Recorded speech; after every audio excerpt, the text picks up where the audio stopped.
నమస్తే. Welcome to our channel. Senior journalist Bharadwaj గారున్నారు. వారితో మాట్లాడదాం. సార్ నమస్తే సార్. నమస్తే అండి. సార్ 'పుష్ప 2' గురించి చాలా వైరల్ అవుతున్న న్యూస్ ఏంటంటే, సినిమాని బాయ్కాట్ చేయాలి. ఎందుకు అంటే టికెట్స్ రేట్ చాలా దారుణంగా పెంచేశారు అని సార్. దాని గురించి మీ అభిప్రాయం ఏం చెప్తారు సార్? అంటే టిక్కెట్ల రేట్ల పెంపు గురించి ఒక 7, 8 ఏళ్ల క్రితం చర్చ జరిగింది. 7, 8 ఏళ్ళు కూడా కాలేదు. నిజానికి వైఎస్ జగన్మోహన్ రెడ్డి ముఖ్యమంత్రిగా ఉన్న రోజుల్లో ఒక సినిమా ఫంక్షన్‌లో పవన్ కళ్యాణ్ గారు మాట్లాడారు. అవును సార్. ఆయన ఏమన్నాడంటే ఆ రోజు డిమాండ్ అండ్ సప్లై ఆధారంగా ధరలు పెంపుదల జరుగుతుంది అని ఎకనామిక్స్ చెప్పాడు ఆయన ఆ రోజు. అవును సార్. అది అందరికీ గుర్తుండే ఉంటుంది బహుశా. హ్మ్. హ్మ్. ఆ రోజున జగన్మోహన్ రెడ్డి టికెట్ల రేట్లు పెంపుకు అనుమతించలేదు అనేది గొడవ. ఈ రోజున పెంచుతున్నారు అనేది గొడవ. అంటే అవును సార్. ఒకటి వాస్తవం ఏంటంటే మార్కెట్ ఎకానమీలో ఉన్నాం మనం. హ్మ్. ఎవరు అవునన్నా కాదన్నా మార్కెట్ ఎకానమీలో ప్రపంచం ఉంది అనేది వాస్తవం. అవును సార్. కరెక్ట్ సార్ అది. మార్కెట్ ఎకానమీలో ఉన్నప్పుడు పవన్ కళ్యాణ్ చెప్పినట్టు డిమాండ్ అండ్ సప్లై గొడవ ఉంటుంది. దాంతోపాటు ఆ ప్రోడక్ట్ని ఎలా అమ్ముకోవాలి అనేది వాళ్ళు ఒక డిజైన్ చేశారు. ఆ సినిమాకి విపరీతంగా హైప్ క్రియేట్ చేశారు. అవును సార్. దీనికోసం చాలా డబ్బులు వెదజల్లారు. హ్మ్. ఇవన్నీ కూడా రిటర్న్ రావాలి వాళ్ళకి. ఆ రిటర్న్స్ కోసం ఈ ధరలు పెంచారు. అయితే ఇక్కడ గొడవ ఏంటంటే ఈ టిక్కెట్ల రేట్లు పెంచటం ద్వారా ఎవరు వెళ్తారు ఆ మొదటి 3, 4 రోజులు ఎవరు వెళ్ళి కొంటారు ఈ టికెట్లు అంటే అభిమానులు కొంటారు. అవును సార్. అంటే హీరోలు అభిమానుల గొంతులు కోసుకు తినేస్తున్నారు అనుకోవచ్చు ఒక రకంగా. టు బీ ఫ్రాంక్ హ్మ్.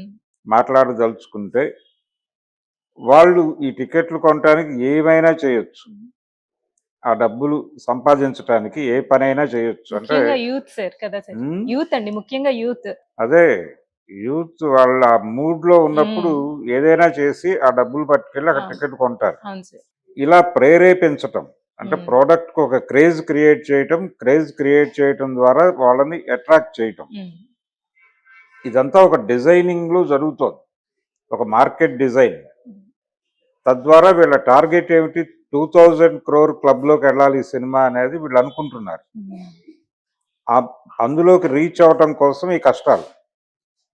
కష్టమని మనం అనుకుంటున్నాం గానీ వాళ్ళు అలా అనుకోవడం లేదు. హ్మ్. ఇది ప్రోడక్ట్ తయారు చేయటము, ప్రోడక్ట్‌ని మార్కెట్ చేయటము, ఈ ప్రోడక్ట్‌ని జనాల్లోకి ఇంజెక్ట్ చేయటం.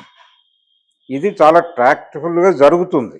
వాళ్ళు దాన్ని ఒక బిజినెస్ వేలోనే చూస్తున్నారు. కదా సార్. వ్యాపారం అంతకు మించి అదే ఏమీ సార్. లేదు. అవును. వ్యాపారం అనేది పరమ ధర్మం దీనిలో. హ్మ్. అంటే మార్కెట్ ఎకానమీ అనేది ఎలా ఉంటుందంటే పరుగు పందెం వ్యవస్థ ఇది. మీరు ఎంత పిచ్చి క్రియేట్ చేసి జనాలను అటువైపు డ్రైవ్ చేస్తారు అనేది మీ టాలెంట్. అవును సార్. దానికి ఎవరు ఎక్కడ అడ్డుకట్టలు వెయ్యకూడదు అని. ఇప్పుడు యూటర్న్ అవుతూ ఉంటాం మనం చాలా చోట్ల. హ్మ్. యూటర్న్ తీసుకుంటాం. యూటర్న్ ఉంది అక్కడ అనే విషయం వచ్చేవాడికి తెలుసు. యూటర్న్ ఉంది కాబట్టి ఆ యూటర్న్ అయ్యే వాళ్ళకి స్పేస్ ఇవ్వాలని వచ్చేవాడు అనుకోడు. ఎందుకు అనుకోడు అంటే తను వెళ్ళాలి కాబట్టి. యూటర్న్ ఫిలాసఫీ ఉంది అసలు. హ్మ్. యూటర్న్ ఫిలాసఫీ ఏంటంటే ఆ టర్న్ తిరిగేవాడు ఒడుపుగా తిరిగి అంతే వేగంగా వెళ్ళాలి. ఆ హ్మ్. నైపుణ్యం ఉంటే నువ్వు రోడ్డు మీదకి రా. ఆ నైపుణ్యం లేకపోతే నిష్క్రమించు. ఆ నైపుణ్యం ఉంటే రోడ్డు మీదకి రా, లేకపోతే పూర్తి స్థాయిలో అసలు రోడ్డు మీదకి రాకు. హ్మ్. ఈ పోటీలో నువ్వు పాల్గొంటే ఉండు, లేదంటే మరణించు అనేదే సిద్ధాంతం. అవును సార్. అంతకు మించి ఇంకేదో ఇక్కడ జాలి చూపించుట, ఒకళ్ళ కోసం ఒకళ్ళు స్పేస్ ఇవ్వటం, హ్మ్. ఒకళ్ళకొకళ్ళు వెసులుబాటు కల్పించడం, సబ్సిడీలు ఇవ్వటం ఇవన్నీ మార్కెట్ ఎకానమీలో ఉండవు. హ్మ్. హ్మ్. అందుకని మనం మార్కెట్ ఎకానమీలో ఉన్నాము అనేది గనక ముందు మనం రియలైజ్ అయితే ఈ రేట్లు పెంపు గురించి ఆందోళన పడం. హ్మ్.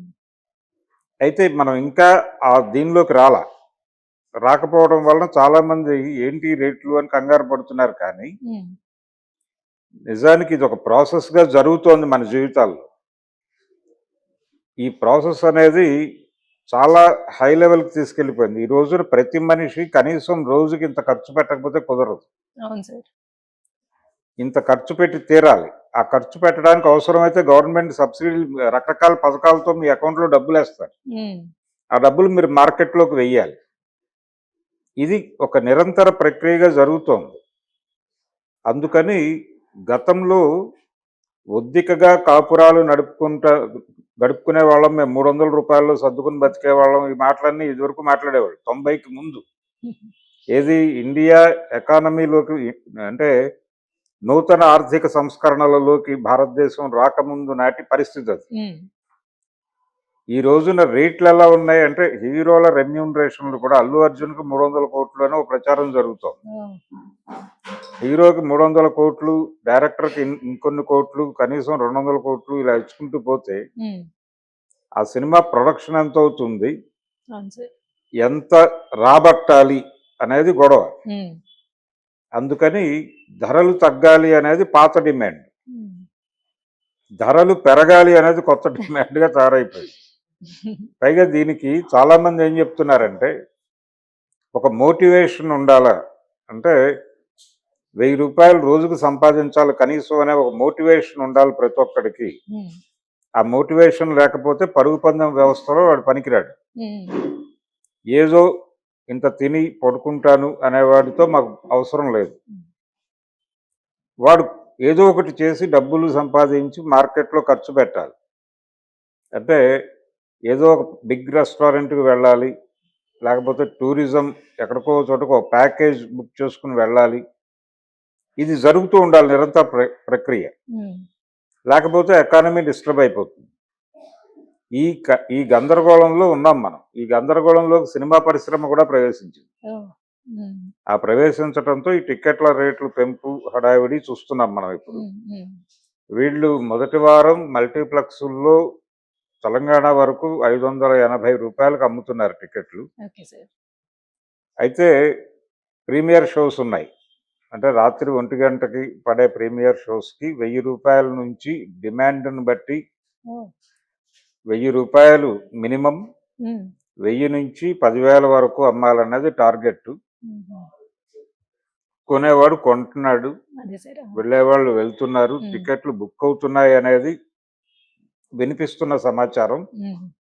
అంటే కనీసం 3000 రేంజ్లో బుక్ అవుతున్నాయి. హైదరాబాద్లో చాలా ఏరియాల్లో సింగిల్ స్క్రీన్స్లో ఈ షోస్ పడుతున్నాయి. హ్మ్. మల్టీప్లెక్స్లో మార్నింగ్ 5:40 నుంచి షోస్ మొదలవుతున్నాయి. హ్మ్. హ్మ్. ఈ 5:40కి అఫీషియల్గా వాళ్ళు బుక్ మై షో నుంచి బుక్ చేస్తున్నవి మాత్రం 580కి అమ్ముతున్నారు. హ్మ్. యాక్చువల్గా 5:30 వాళ్ళ ఛార్జెస్తో కలిపి 580 అవుతోంది. అవును సార్. ఇది నడుస్తున్నటువంటి వ్యాపారం. హ్మ్. గతంలో సినిమా టికెట్లు ఒకప్పుడు ఒక అంటే బాల్కనీ టికెట్ రూ. 1.80 నుంచి ఓహ్! 2.30 చేశారు ఒకసారి హుహు. కాంగ్రెస్ హయాంలో. ఇంకా ఎన్టీ రామారావు గారు రాజకీయాల్లోకి రాకముందే. హ్మ్. చేస్తే పెద్ద ఎత్తున ఆందోళనలు జరిగాయి.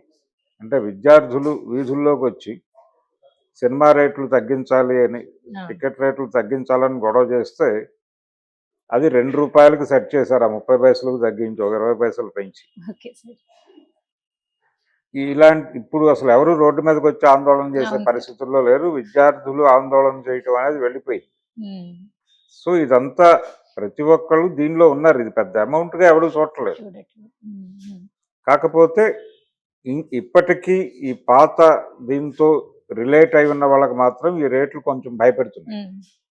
ఇంత రేట్లు అనేది. అలాగే ఈ సంపాదన లేని వాళ్ళు భయపడుతున్నారు. అవును సార్.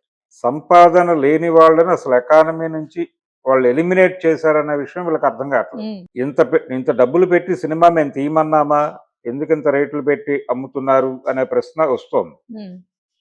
మీరు అడగక్కర్లేదు, వాళ్ళు కూడా అడగట్లేదు మిమ్మల్ని చూడమని. అవును సార్. ప్రొడ్యూసరో లేకపోతే అల్లు అర్జునో లేకపోతే సుకుమారో డోర్ టు డోర్ క్యాంపెయిన్ చేయలేం మా సినిమా చూడండి ప్లీజ్ అని. అవును సార్. వాళ్ళు వాళ్ళ పద్ధతిలో ఆ సినిమాని ప్రమోట్ చేశారు. ఈ ప్రమోషన్ అనేది నడుస్తోంది. ఆ ఫీవర్లోకి వెళ్ళిన వాడు వెళ్తాడు, హ్మ్. లేకపోతే ఇంట్లో పడుకుంటాడు. నాకెందుకు, నేను రూ. 1000 ఎందుకు ఖర్చు పెట్టాలి, లేకపోతే 3000 ఎందుకు ఖర్చు పెట్టాలి హ్మ్. అని అనుకున్నవాడు ఆ సినిమా జోలికి వెళ్ళడు. అవును సార్. కరెక్ట్. కానీ ప్రస్తుతం బుక్ మై షోలో చూస్తే అన్ని చోట్ల బుక్ అయిపోయి ఉన్నాయి. అలా అనుకునే వాళ్ళు లేరు అనే పరిస్థితి. అంతే. అవును సార్. అంటే పోటీ ప్రపంచంలో ఉన్నారు జనాలు. అవును సార్. ఏ యూత్ అయితే దీని మీద నిరసన ఉద్యమం చేస్తుంది అనుకుంటున్నారు, హ్మ్. ఆ యూత్ అక్కడ ఉంది. అవును సార్. కరెక్ట్. ఇప్పుడు దీన్ని టర్న్ చేయటం అనేది కుదిరే పని కాదు. హ్మ్. ఇది చాలా సీరియస్‌గా మార్కెట్ ఎకానమీని స్టడీ చేసిన వాళ్ళకి పెద్ద గందరగోళం అనిపించదు కానీ, హుహు. సాధారణ జీవితాలు ఇప్పటికీ గడుపుతున్న వాళ్ళు చాలామంది ఉన్నారు ఈ దేశంలో. మధ్య తరగతి మనుషులు. మధ్యతరగతి. హ్మ్. వీళ్ళు భయపడుతున్నారు. అవును సార్. పర్టిక్యులర్‌గా పేరెంట్స్ భయపడుతున్నారు. అవును సార్. ఈ డబ్బులు పూల్ చేయటానికి పిల్లలు ఏం చేస్తారు అనేటువంటి ఒక భయం ఉంది వాళ్ళకి. హ్మ్. అలాగే మార్కెట్ ఎకానమీ క్రియేట్ చేసుకున్నటువంటి అనేక గందరగోళాలు, అంటే ఎవరి కంపార్ట్మెంట్ వారిది అయిపోయింది. ఒక ఇంట్లో మొత్తం అందరూ కలిసి ఒక ఆలోచన చేసి ఒక ఎంటర్టైన్మెంట్ తీసుకునేటువంటి ఒక సందర్భం ఉండింది. కానీ ఇప్పుడు అలా లేదు. లేదు. ఎవరి కంపార్ట్మెంట్ వారిది, వారి కంపార్ట్మెంట్లో వారు ఉంటారు. వీరు వారి కంపార్ట్మెంట్లోకి వెళ్ళకూడదు. హ్మ్. అది వారి పర్సనల్ ప్రైవసీ గొడవ.